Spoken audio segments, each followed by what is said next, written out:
नव्या सरकारचा शपथविधी हा वानखेडे स्टेडियम मध्ये होण्याची शक्यता आहे। चंद्रशेखर बावनकुळेंनी शपथविधीचं भाकीत वर्तवलेलं होतं। बावनकुळे म्हणालेले की 2024 मध्ये देवेंद्र फडणवीस हे मुख्यमंत्री होणार। फडणवीस वानखेडे स्टेडियमवरती शपथ घेण्याचा त्यांनी विश्वास व्यक्त केलेला होता। 2023 मधील 3 राज्यांमध्ये मोठ्या विजयानंतर त्यांनी हे जाहीरपणे विधान केलेलं होतं। त्यामुळे नव्या सरकारचा शपथविधी हा वानखेडे स्टेडियमवरती होण्याची शक्यता आहे। चंद्रशेखर बावनकुळे यांनी याबद्दलचं भाकीत यापूर्वीच वर्तवलेलं होतं। बावनकुळे म्हणाले होते की 2024 मध्ये देवेंद्र फडणवीस हे मुख्यमंत्री होतील आणि वानखेडे स्टेडियमवरती शपथविधी घेऊ असा विश्वास त्यांनी व्यक्त केलेला होता। खरंय गुरुप्रसाद, त्यामुळे आजच्या या अभूतपूर्व यशानंतर 2023 मध्ये चंद्रशेखर बावनकुळे यांनी केलेल्या वक्तव्याची आठवण होते, ज्यावेळी त्यांनी म्हटलं होतं 2024 मध्ये देवेंद्र फडणवीस हे मुख्यमंत्री होतील आणि शपथविधी हा वानखेडे स्टेडियम मध्ये होईल। आता त्यांनी 2023 मध्ये केलेले हे वक्तव्य खरं होतं का हे पाहणं महत्त्वाचं असणार आहे, कारण त्यांनी म्हटल्याप्रमाणे महायुतीला बहुमत हे मिळालेलं आहे, अभूतपूर्व असं यश महायुतीला मिळालेलं आहे। मात्र शपथविधी हा वानखेडे स्टेडियम मध्ये होतो का आणि देवेंद्र फडणवीस मुख्यमंत्री होतात का हे पाहणं महत्त्वाचं आहे। अगदी खरं आहे। मुळात पहिल्या प्रश्नाचं उत्तर शोधणं सध्या महत्त्वाचं आहे की देवेंद्र फडणवीस यांच्याच गळ्यामध्ये मुख्यमंत्री पदाची माळ पडणार आहे का, कारण अर्थातच भाजपकडनं फडणवीसांकडनं सुद्धा ज्या प्रतिक्रिया येतात त्या अर्थातच अशाच आहेत की मुख्यमंत्री कोण होणार याचा निर्णय हे तीनही पक्षांचे नेते आणि केंद्रीय नेतृत्व घेणार आहे। तर चंद्रशेखर बावनकुळे यांनी त्यावेळी नेमकं काय विधान केलं होतं तेही बघूया।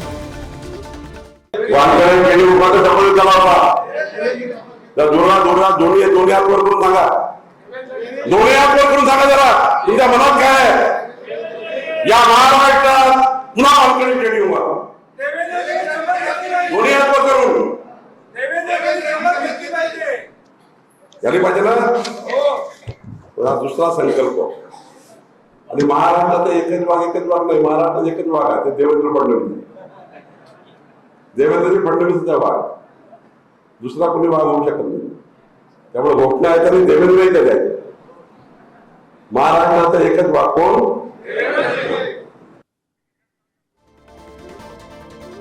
प्रतिनिधी सुशांत सावंत आपल्यासोबत जोडले गेलेले आहेत, त्यांच्याकडून या संदर्भात बातचीत करूया। सुशांत, खरं तर दोन प्रश्न आहेत। देवेंद्र फडणवीस हे मुख्यमंत्री होतील का, कारण स्वतः त्यांनी सुद्धा त्या संदर्भातली स्पष्टता दिलेली नाहीये, केंद्रीय नेतृत्व ठरवेल असं ते म्हणतात। दुसरा प्रश्न असा की जर ते झाले तर वानखेडे स्टेडियमवर मुख्यमंत्री पदाची शपथ किंवा नव्या सरकारचा शपथ ग्रहण सोहळा होईल का, कारण 2023चं चंद्रशेखर बावनकुळे यांचं हे वक्तव्य आता पुन्हा एकदा लक्षात घ्यावं लागेल। अगदी बरोबर आहे विक्रांत, भाजप सर्वात मोठा पक्ष ठरलेला आहे आणि भाजप नेत्यांनी आज सकाळी आपल्याला प्रतिक्रिया दिली की आम्ही मोठा पक्ष आहोत, त्यामुळे देवेंद्र फडणवीस राज्याचे मुख्यमंत्री होतील अशी आम्हाला अपेक्षा आहे आणि तशी त्यांनी इच्छा व्यक्त केली। मोहित कंबोज यांनी देखील तशी इच्छा व्यक्त केली, त्यानंतर प्रवीण दरेकर यांनी देखील इच्छा व्यक्त केली।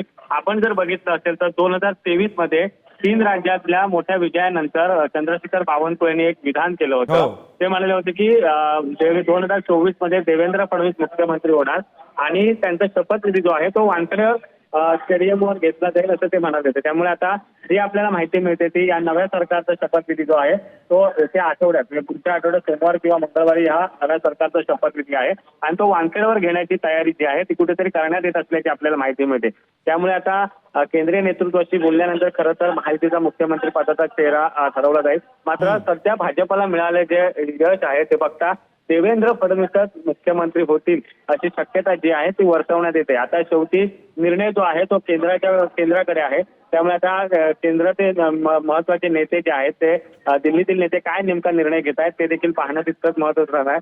मात्र एकूणच देवेंद्र फडणवीस यांची आजची बॉडी लँग्वेज बघितली असते तर ते अतिशय पॉझिटिव्ह दिसत होते, कारण निकाल जे आहेत ते त्यांच्या बाजूने लागलेले आहेत। कारण महायुतीमध्ये भाजप सर्वाधिक मोठा पक्ष बनलेला आहे, कारण देवेंद्र फडणवीस 2014ला मुख्यमंत्री असताना 2019ला ज्यावेळी निवडणुका झाल्या त्यावेळी भाजपला 105 जागा जिंकता आल्या होत्या।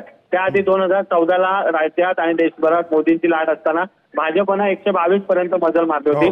मात्र यावेळी हे दोन्ही रेकॉर्ड जे आहेत ते देवेंद्र फडणवीस यांनी तोडलेत। ते विशेष म्हणजे आपण जर बघितलं असेल तर विरोधात इतके आक्रमक असताना देखील देवेंद्र फडणवीस यांनी भाजपचा स्ट्राईक रेट जो आहे तो खूप चांगला ठेवलेला आहे आणि याचमुळे कुठेतरी देवेंद्र फडणवीस पुन्हा एकदा राज्याचं नेतृत्व करू शकतात अशी आपल्याला माहिती मिळते विक्रांत।